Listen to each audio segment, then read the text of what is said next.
Vandeham Shri Guru Shri Yuttapadakamalam Shri Gurun Vaishnavanscha Shri Rupam Sagrajatam Sahagana Raghunathanvitam Tam Sajivan Shivam Satvaitam Savadutam Parijanasahitam Krishna Chaitanya Devam Shri Radha Krishna Padan Sahagana Lalita Shri Vishakhanvi Stanscha He Krishna Karuna Sindhu Dinabandhu Jagatpate Gopesha Gopika Kanta Radha Kanta Namostute Tapta Kanchana Gaurangi Radhe Vrindavaneshwari Vrishabhanu State Devi Pranamami Haripriye Vancha Kalpatarubhyascha Kripa Sindhubhya Eva Cha Patitanam Pavanebhyo Vaishnavebhyo Namo Namaha Nama Om Vishnupadaya Krishna Prasthaya Bhutale Srimate Bhakti Vedanta Swami Niti Namine Namaste Saraswati Devi Gauravani Pracharine Nirvisesha Shunyavadi Paschatyade Satarine Jaya Shri Krishna Chaitanya Prabhu Nityananda Shri Advaita Gadadhara Shivasadi Gaura Bhakta Vrinda Hare Krishna Krishna Krishna Hare Hare Hare Rama Rama Rama Hare Hare Narayanam Namaskritya Naram Chaiva Narottamam Devim Saraswatim Vyasam Tato Jayam Udirayet Nashtaprayeshu Abhadreshu Nityam Bhagavata Sevaya Bhagavati Uttam Sloke Bhaktir Bhavate Naishtiki Om Namo Bhagavate Vasudevaya Om Namo Bhagavate Vasudevaya Om Namo Bhagavate Vasudevaya. So today we are reading from Srimad Bhagavatam 1.13.15. The chapter name is Dhritarashtra's home, verse number 15. Abhiprat Aryamadandam Yatha Vad Agakarishu Yavad Dadhara Shutratvam Shapadvarsha Satam Yamaha. Word by word translation. Abhiprat, administered. Aryama, Dandam, punishment. Yathavat, as it was suitable. Agha Karishu, unto persons who have committed sins. Yavat, as long as. Dadhara, accepted. Shudratvam, the tabernacle of a Shudra. Sapat, as the result of a curse. Varsha Satam, for 100 years. Yamaha, Yamraj. So translation, as long as Vidura played the part of a Shudra, being cursed by Manduka Muni, Aryama officiated at the post of Yamraj to punish those who committed sinful acts.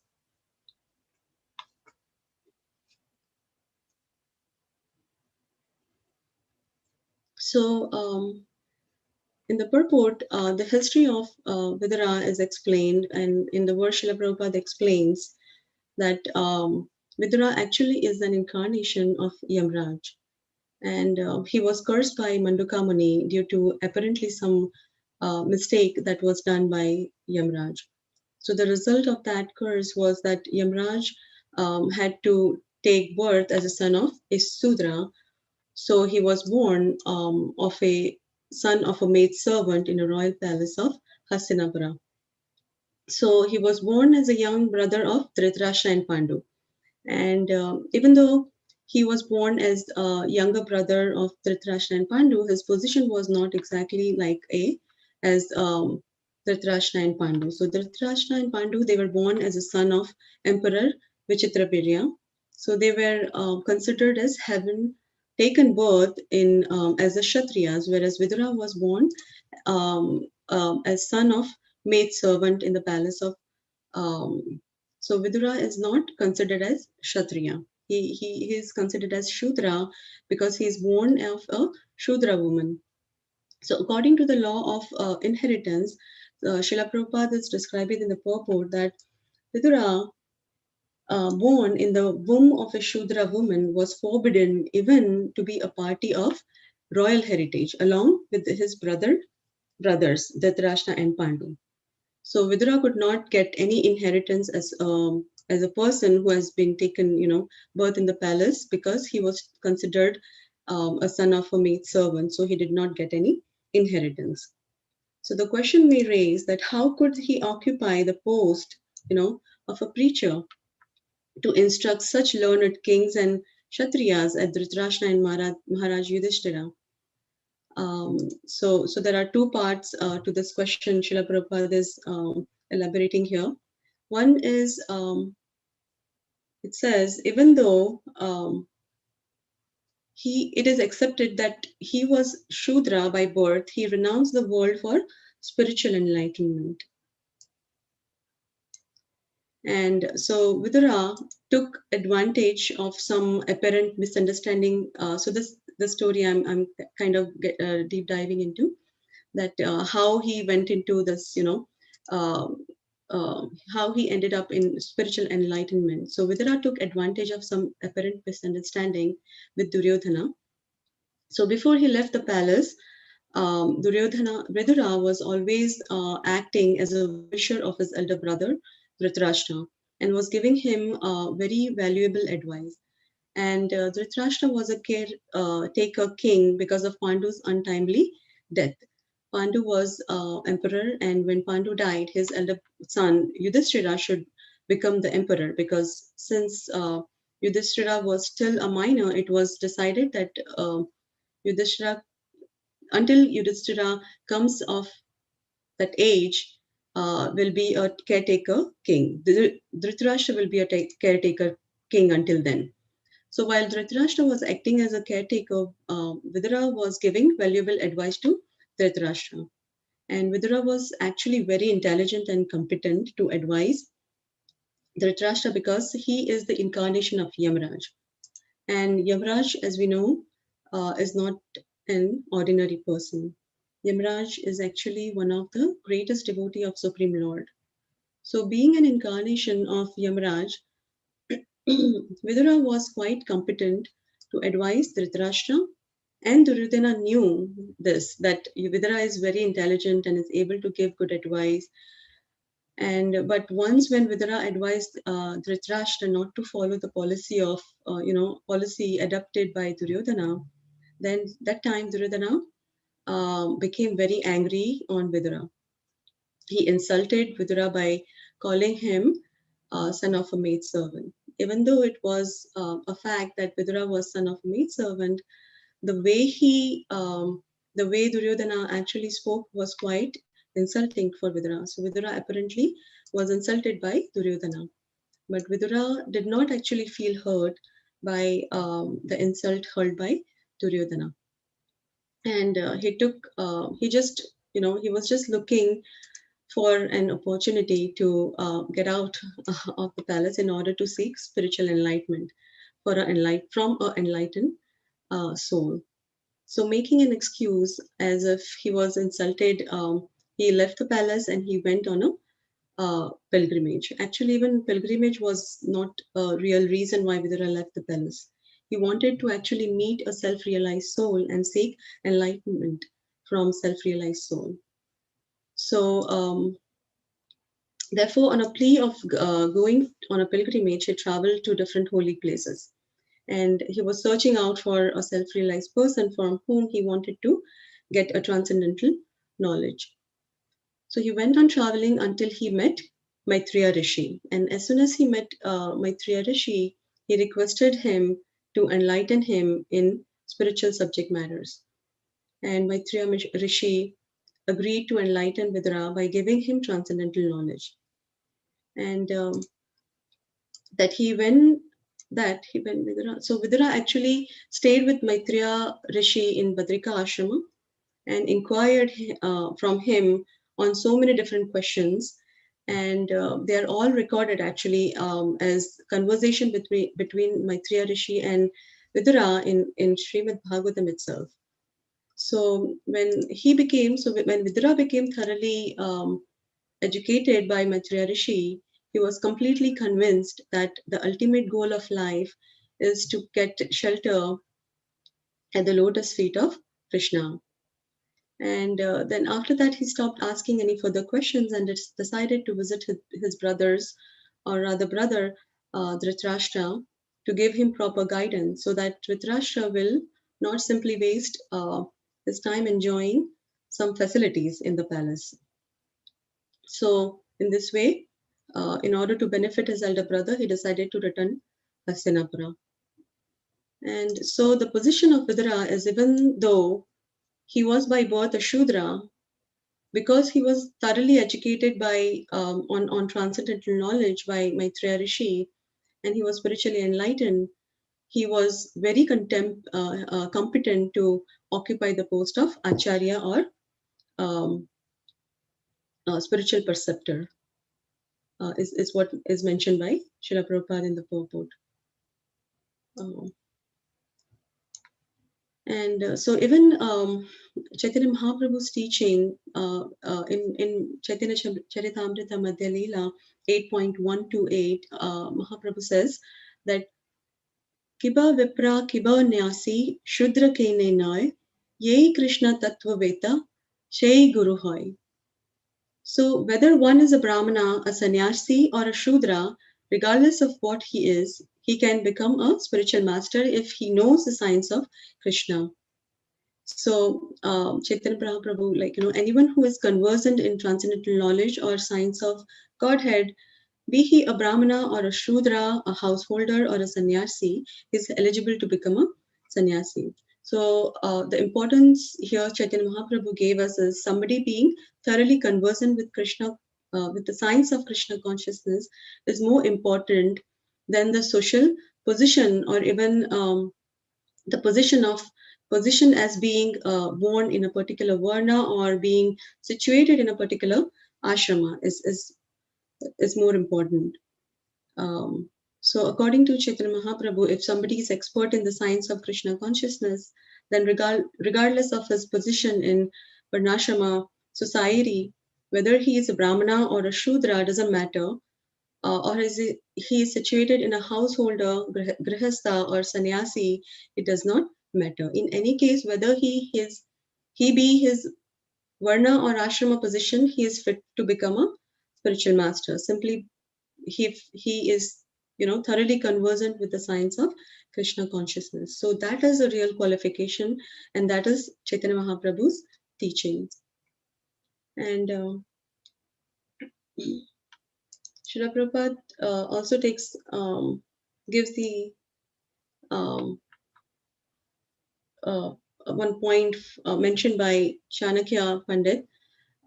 Even in ordinary moral code maintained by Chanakya Pandit, the great politician and moralist, Chanakya Pandit has quoted four things, out of which Srila Prabhupada quotes the main point, which is also related to this verse, is one should accept knowledge even from a low-born person.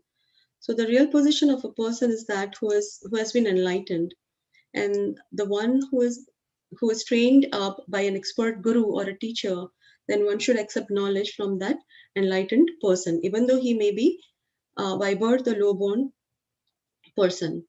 So this applies to Vidura, Maitreya Rishi was actually personally instructed by Krishna, and Krishna, before he disappeared, he actually instructed Uddhava and Maitreya Rishi. So Maitreya Rishi was exceptionally qualified, and Vidura received transcendental knowledge from Maitreya Rishi. Therefore, even though he was born in a Shudra family, he was quite competent to instruct such exalted personality like Yudhishthir Maharaj and Dhritarashtra. Excuse me.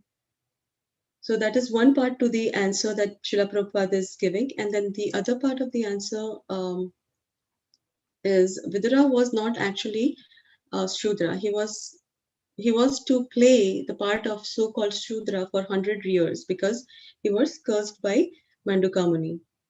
And Yamraj incarnated himself as Vidura. So Prabhupada is explaining the law of nature here, that if we are walking on a street and if you kill an ant by walking, you will be punished. We are in such a dangerous position. In every moment, there is punishment. So Manduka Muni also chastised Yamraj that in my childhood, without any knowledge, I did something and for which you have given me such great punishment. So you are not fit for becoming Brahmana or Kshatriya. You become Shudra. So he was cursed to become Shudra. Therefore, Yamraj took his birth as Vidura and was born in a womb of a Sudra mother. This is the history of Vidura's birth. So Yamraj is not an ordinary person, but he is one of the great authorities. And Yamraj is a very exalted devotee. He would have easily reversed the curse by Manduka Muni, but being a great devotee, such devotees take a very humble position, and they don't try to reverse a curse uttered by a great sage or Brahmana. They humbly accept such curse, thinking it's Lord's arrangement. And the example we can take from Srimad Bhagavatam of Maharaj Parikshit. He was cursed by this young, very powerful sage, by one Shrungi, son of Shamika Rishi. And even though Shamika Rishi admitted that his son should not have cursed the emperor Parikshit, still Parikshit Maharaj, even though he came to know of the curse, he could have reversed the curse, but he did not do so. He accepted the curse that he would to die in 7 days by a snake bite. So, like Parikshit Maharaj, Yamraj also accepted the curse to take birth as a son of a Shudra and undergo life as a Shudra or playing a part of so-called Shudra.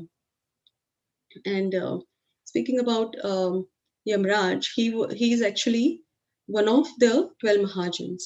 And in Srimad Bhagavatam, it is explained that 12 Mahajans or authorities, there are 12 Mahajan or authorities in this universe. And so, who is Mahajan? So, Mahajanas are most exalted personalities in this entire universe who are actually knowers of a real principles of Dharma. And real Dharma is Bhagavata Dharma.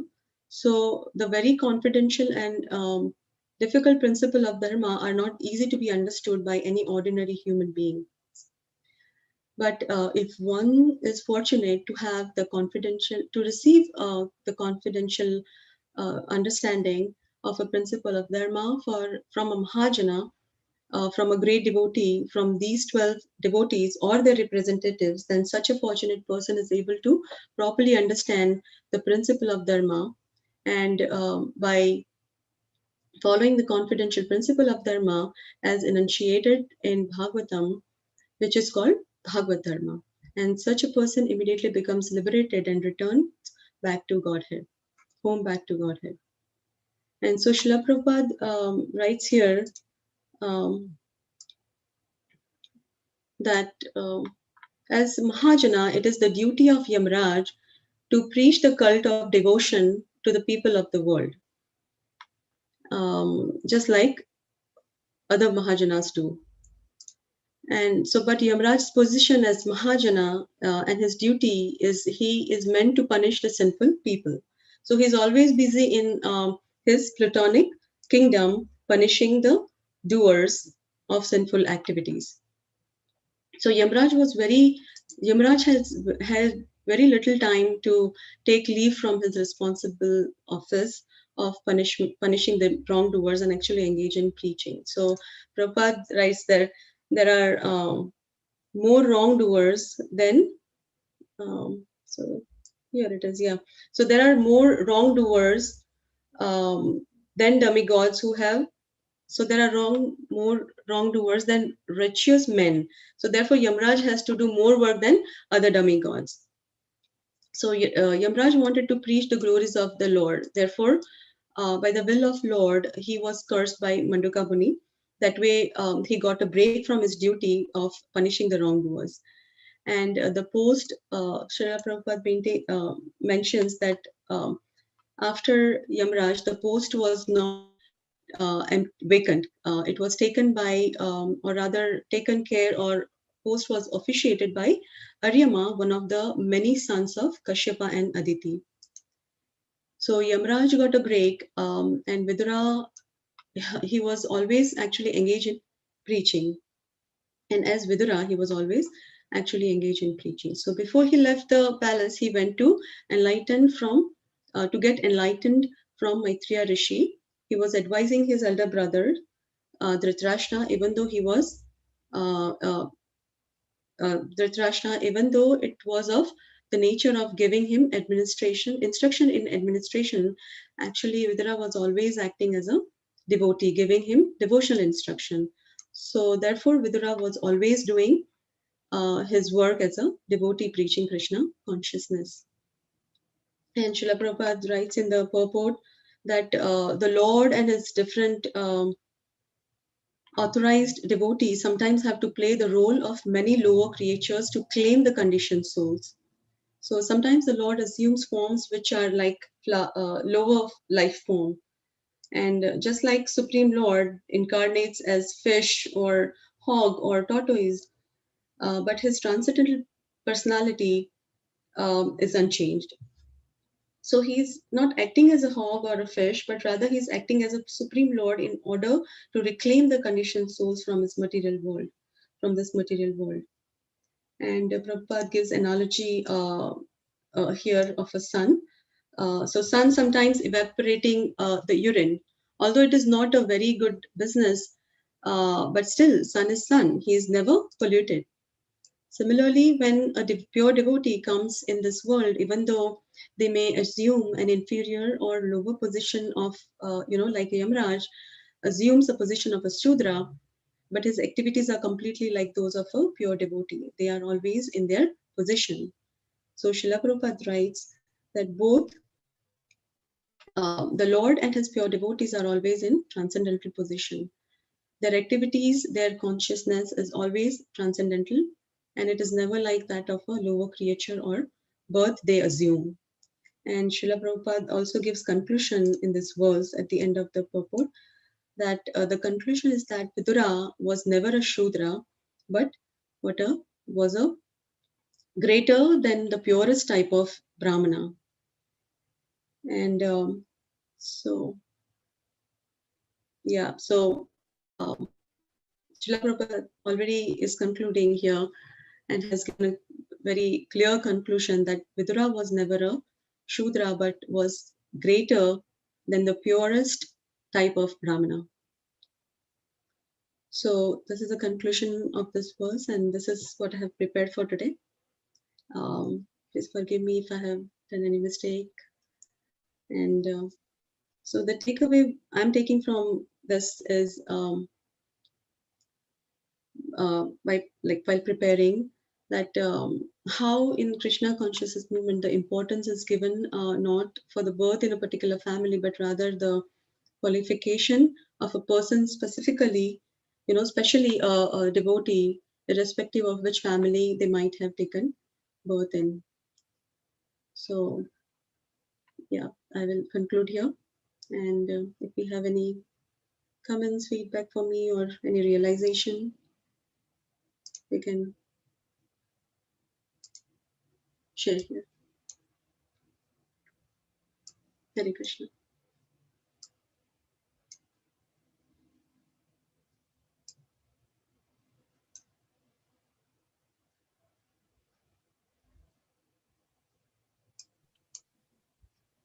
Hare Krishna Mataji. Thank you so much by point in the purport and explaining in detail.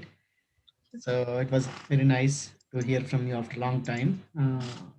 And the way Prabhupada explained in this purport, I mean, the greatness of Vidura, I mean, it's like, I mean, it's not, I mean, you touch the correct, I mean, exact points and not based on his, I mean, the heritage, right? So because his mother was a Sudra, but generally we take the modern society based on the father qualification, not on the mother.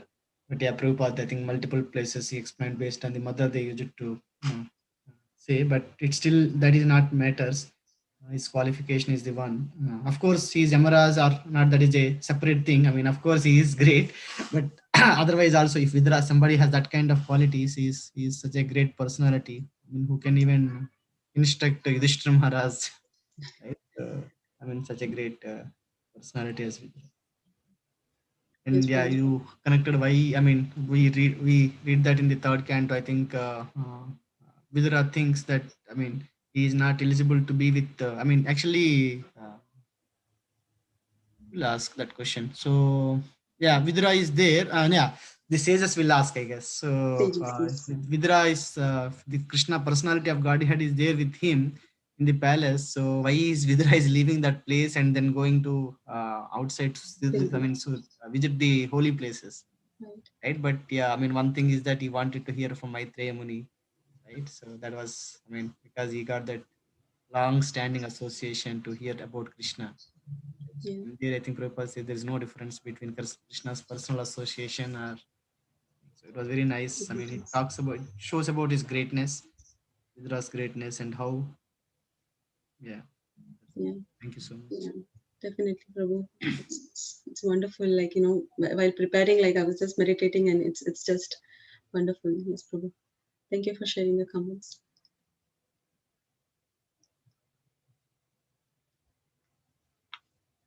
Anybody would like to share the realizations?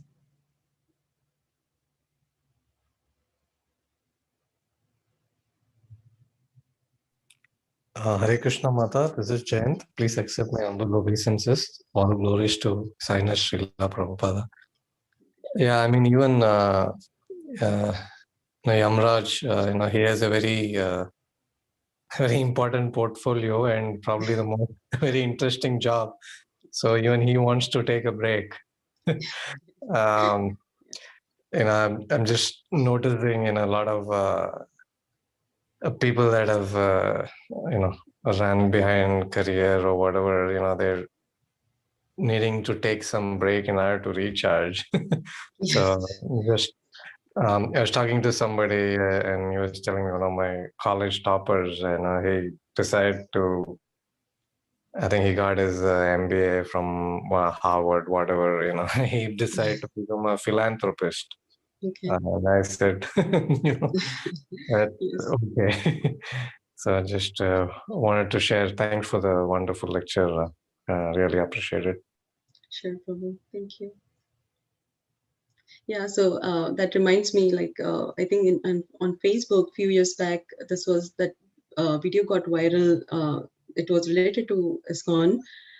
That swan, and it was taken from Nectar of Devotion, I guess.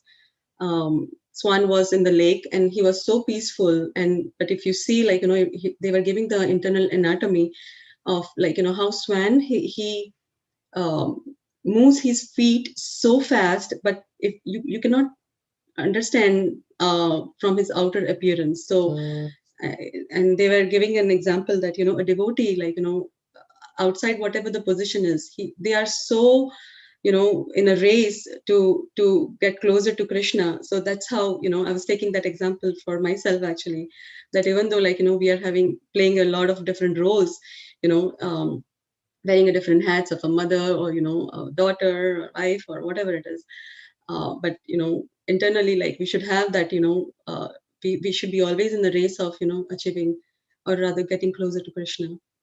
So that was a wonderful video. Yeah, and a lesson actually for me. All right, I think it's 7:31. Anybody has any comments, feedback, questions, realizations?